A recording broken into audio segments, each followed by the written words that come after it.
Hello সবাইকে, রিঙ্কুস ওয়ার্ল্ডের আরও একটা ভিডিওতে তোমাদেরকে স্বাগত। আশা করি তোমরা সবাই ভালো আছো আর আমিও খুব ভালো আছি।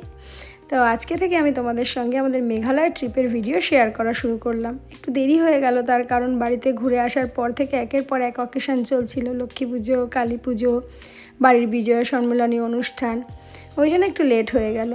তো দিনটা ছিল 25শে সেপ্টেম্বর, যেদিন আমরা বেরিয়েছিলাম। ওই দিন কিন্তু তৃতীয়াও ছিল। দেখো আমাদের ক্লাবে প্যান্ডেল করার কাজ চলছে, এখনও মা আসেনি আমাদের পাড়ায়, তাই মায়ের মুখটা দর্শন করেও যেতে পারলাম না। ওই জন্য মনটা খুবই খারাপ। তো পুজোর সময় ঘুরতে যেতে ইচ্ছা করে না, আমরা বাঙালি তো, আমাদের দুর্গাপুজো মানে একটা আবেগ, ওই সময়টা বাড়িতে থাকতেই ভালো লাগে। কিন্তু একটা বিশেষ কারণে আমরা এবার পুজোর সময় গিয়েছিলাম। তো আমরা ওলা বুক করে নিয়েছিলাম, আমাদের 3:50-এর সরাইঘাট এক্সপ্রেস ছিল। ওই জন্য আমরা 12:30 নাগাদ বাড়ি থেকে বেরিয়েছিলাম। ওলা চলে এসেছে, আমরা যাচ্ছি এখন হাওড়া স্টেশন। হাওড়া থেকে আমাদের ট্রেন রয়েছে। তো এই পুজোর সময় ঘুরতে যাওয়ার জন্য আমাদেরকে অনেক প্রবলেম ফেস করতে হয়েছিল। প্রথম প্রবলেম তো আমাদের টিকিট করা নিয়ে, ট্রেনের টিকিট নিয়ে আমাদের প্রচণ্ড ভুগতে হয়েছে। সবসময় আমরা যখনই ঘুরতে যাই আমাদের টিকিট বাড়িতেই করে, বাড়িতে ফোনে বা ল্যাপটপে করে, কোনো কাউন্টারে যায় না টিকিট করতে। কিন্তু এইবার বাড়িতে করতে গিয়ে প্রচণ্ড সমস্যা হয়েছে। জানি না এটা পুজোর সময়ে যাওয়ার জন্য হয়েছে কি না। মানে টিকিট তো 2 মাস আগে ওপেন হয়েছে সঙ্গে সঙ্গে 15 মিনিটের মধ্যে টিকিট পুরো বুক, মানে একটা টিকিটও নেই এসিতে। তারপরে দেখা গেল যে স্লিপার ক্লাসে কয়েকটা আছে, তো সঙ্গে সঙ্গে শেষ পর্যন্ত স্লিপার ক্লাসই করা হলো। আসার টিকিটও সেম, আসার টিকিট তো আমাদের 3 তারিখে আসার কথা ছিল, মানে 3 তারিখে রওনা হব, কিন্তু টিকিট পাওয়া যায়নি, তাই 2 তারিখে বাধ্য হয়ে চলে আসতে হলো। ওই জন্য আমরা কাজিরাঙাটা করতে পারিনি। তো এদিকে দেখো খুশি স্টেশনে পৌঁছেই পেয়ে গেছে লাবুবু, ওর জিজু ওকে দিয়েছে, ও জিজুকে রাখি পরিয়েছিল। তখন জিজু বলেছিল তোকে আমি পরে একটা গিফট দেবো, সারপ্রাইজ রইল ওটা। তো লাবুবু পেয়ে তো খুব খুশি। যাই হোক, তোমাদের সঙ্গে কথা বলতে বলতে আমি ট্রেনে উঠে গেছি। স্টেশনে খুব একটা ভিডিও নেওয়া হয়নি, তার কারণ হলো যেহেতু ওই দিন তৃতীয়া ছিল, জানো তো রাস্তার কি পরিস্থিতি। আমাদের গাড়ি তো এদিক ওদিক ঘুরিয়ে ফাঁকা রাস্তা দিয়ে নিয়ে এসেছিল, কিন্তু আমার দিদিদের গাড়ি এমনভাবে জ্যামে ফেসে গিয়েছিল যে ওদের আসতে প্রচণ্ড দেরি হচ্ছিল। তাই আমরা খুব টেনশানে ছিলাম। মানে 3:50-এ আমাদের ট্রেন ছাড়বে, ওরা 5-7 মিনিট আগে ঠিক এসে পৌঁছেছে। ওই জন্য এত টেনশান ছিল বলে আর স্টেশনে তেমন একটা ভিডিও নিতে পারিনি।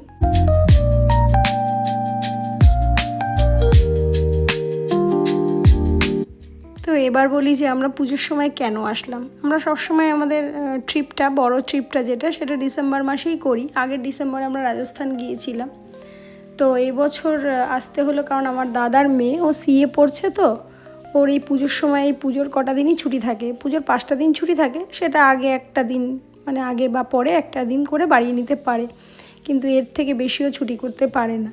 আর যেহেতু আমরা সবাই মিলে একসঙ্গে যাই, এবার আমরা যদি অন্য সময়ে যাই তাহলে ওরা যেতে পারবে না, মানে ও শুধু না, পুরো আমার দাদার ফ্যামিলিটাই যেতে পারবে না। এবার এতদিন ধরে আমরা একসঙ্গে ঘুরতে যাই, তাই কেউ কাউকে ছাড়া যেতে ভালো লাগে না। ওই জন্য আমরা বাধ্য হয়ে সবাই পুজোর সময় আসলাম। ঠিক আছে, একবার পুজো না হয় বাড়িতে থাকবো না, আর কি করা যাবে। তো ওই জন্যই আমাদের পুজোয় আসা। তো এই কারণে ওরা আমাদের সঙ্গে ট্রেনে আসতেও পারেনি। ওরা 26 তারিখ সকালবেলা ফ্লাইটে এসে আমাদের সঙ্গে জয়েন করবে, মানে আমরা ট্রেন থেকে নামবো তার মধ্যে ওরা পৌঁছেও যাবে। আর এদিকে সকাল হয়ে গেছে। সকালবেলা বাইরের ভিউটা এত সুন্দর ছিল, আমি তো জানলার পাশ থেকে একদম সরি না, জানলার পাশের সিটটা আমার সবসময় ফিক্স থাকে। খুব সুন্দর ভিউ ছিল। আর এই দেখো এই বিলটা, এটার নাম ডিপোর বিল। আমি গুগল ম্যাপে সার্চ করে দেখলাম, এই বিলটা এত বড় না, মানে প্রায় ট্রেন 20 থেকে 25 মিনিট ধরে চলছে।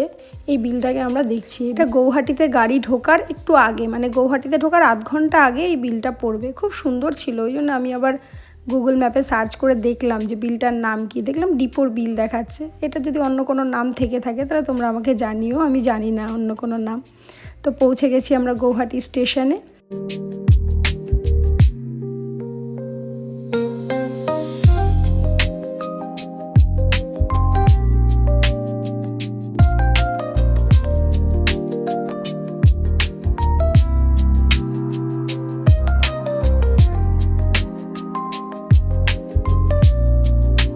সারা রাত ট্রেনে ঘুম হয়নি, ওই জন্য চোখ মুখের অবস্থা খুবই খারাপ। আর এমনিও আমি ট্রেনে খুব একটা ঘুমাতে পারি না, তার মধ্যে ছিল আবার অপরিমাণ গরম, যার জন্য একটুও ঘুম হয়নি। আর এই যে দেখো চলে এসেছে স্টেশনে আমাদের গাড়ি। এই গাড়িটাই এখন আমাদের 6 দিনের সঙ্গী। এর সঙ্গেই আমাদের চলতে হবে। পুরো 26 তারিখ থেকে টানা 1 তারিখ পর্যন্ত আমরা এটা গুয়াহাটি থেকেই বুকিং করেছিলাম। আমার দাদা আগেই গুয়াহাটির একটা ট্রাভেলস থেকে বুক করে রেখেছিল 26 সিটার একটা ট্রাভেরা। আমরা যেহেতু 24 জন গিয়েছিলাম, ওরা নিয়েছিল প্রত্যেক দিনের জন্য মানে পার ডে 9,000 সামথিং এরকম। তাতে আমরা যেখানে যেখানে ঘুরতে চাই ওরা আমাদেরকে ঘুরিয়ে দেবে, এরকমই কথা ছিল। তো এবার আমরা রওনা হয়েছি শিলংয়ের উদ্দেশ্যে। চলেও এসেছি উমনিয়াম লেক। উমনিয়াম লেকটাও খুব সুন্দর, খুব ভালো জায়গা। এখানে বোটিংও করা যায়, কিন্তু আমরা সেদিকে যাইনি কারণ কারোর এনার্জি ছিল না। এত টায়ার্ড ছিলাম আমরা জার্নি করে এসে, ওই জন্য আর জাস্ট ভিউ পয়েন্টে দাঁড়িয়েছি, কয়েকটা ছবি তুলেছি। তাই প্রচণ্ড রোদ ছিল। ডিসেম্বর মাসে ঘুরতে গেলে না গরমের কষ্টটা হয় না। আর এবার পুজোটাও এগিয়ে পড়েছিল, একদম সেপ্টেম্বর মাসে পুজো পড়েছিল, তো ওই জন্য গরমটা ভালোই ছিল।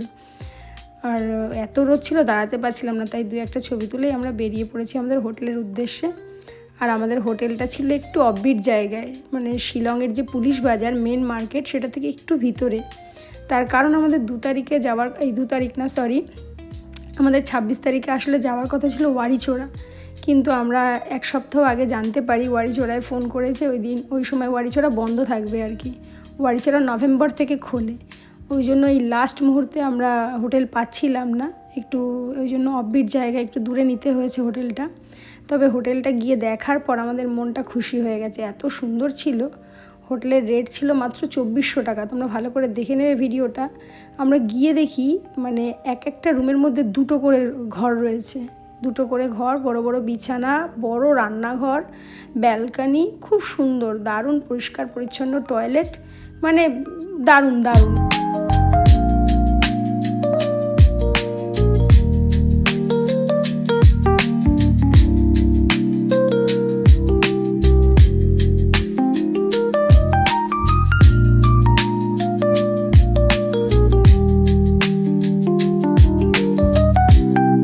তো এখন চলে এসেছে খাবার, যেহেতু আমাদের পৌঁছাতে পৌঁছাতে হোটেলে 3টের বেশি বেজে গেছিলো। তো বললো যে তখন আর ওরা তেমন কিছু দিয়ে মানে তৈরি করে দিতে পারবে না, শুধু ডাল, আলু ভাজা, ডিমের অমলেট আর ভাত এইটুকুই করে দিতে পারবে। তো সেটাই তখন আমাদের কাছে অমৃত ছিল। আর হোটেলটা এতটাই মানে নিরিবিলি জায়গায় যে আশেপাশে কোনো খাবার হোটেলও ছিল না, ওই জন্য আমরা এখানেই খেয়ে নিলাম। তো খাওয়া দাওয়ার পর দেখো চলে এসেছে আমাদের একটা কেকটার দাম শুনলে তোমরা অবাক হয়ে যাবে। ওখানে তো কোনো দোকান ছিল না, তাই অনলাইনে অর্ডার দিতে হয়েছিল। এই কেকটার দাম ছিল 600 টাকা। ওই দিন আমার বৌদির জন্মদিন ছিল, তাই সবাই মিলে সারপ্রাইজ দেওয়ার জন্য একটা অনলাইনে কেক অর্ডার করা হয়েছিল।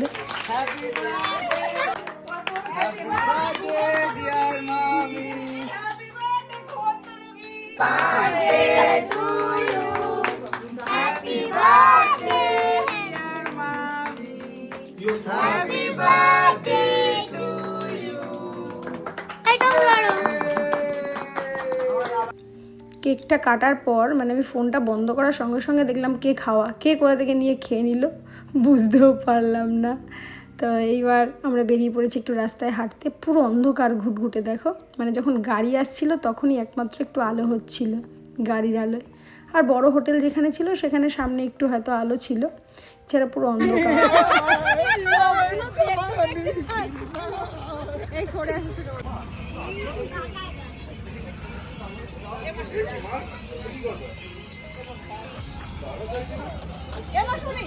এই তোকে দেখে মনে হচ্ছে না ঠান্ডা লাগছে করছি।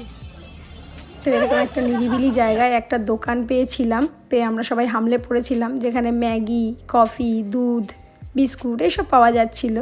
তো আমরা কিছু কেনাকাটা করে নিয়ে চলে আসলাম আবার হোটেলে এসে হোটেলের যে পিছনের গ্রাউন্ডটা সেখানে একটু বসে আড্ডা দিচ্ছিলাম। এইগুলো আমাদের সব রুম। ওই জামাকাপড়গুলোকে ইগনোর করো, কারণ আমাদের এটা স্বভাব বাঙালিদের, যেখানেই যাই সেখানেই জামাকাপড় ধুয়ে মেলে দিই। এমনকি আমরা হোটেলের একদম সামনেও জামাকাপড় মেলে দিয়ে থাকি, নিশ্চয়ই তোমরাও আমাদের মতো করো। তো এবার বেশিক্ষণ এখানে বসিনি, কারণ আজকে সবাই টায়ার্ড, সেইভাবে রেস্ট হয়নি, আবার কালকে সকাল সকাল উঠতে হবে। খাবার আগে থেকেই অর্ডার দিয়ে দিয়েছিলাম আমরা রাতের জন্য, চিকেন, ভাত আর 2টো রুটি অর্ডার দিয়েছিলাম। অল্পই অর্ডার দিয়েছি কারণ দুপুরের খাওয়াটা একটু অবেলায় হয়েছিল। তাড়াতাড়ি হোটেলে এসে মানে রুমে এসে খাওয়া দাওয়া করে তারপরে শুয়ে পড়েছিলাম। আর এই হোটেলের ডিটেলসটা, হোটেলের যে নাম এবং সামনের ভিউ, এগুলো আমি তোমাদের সঙ্গে পরবর্তী ভিডিওতে শেয়ার করব। আজ তবে এতটুকুই, তোমাদের সঙ্গে আবার দেখা হচ্ছে নেক্সট ভিডিওতে। টাটা।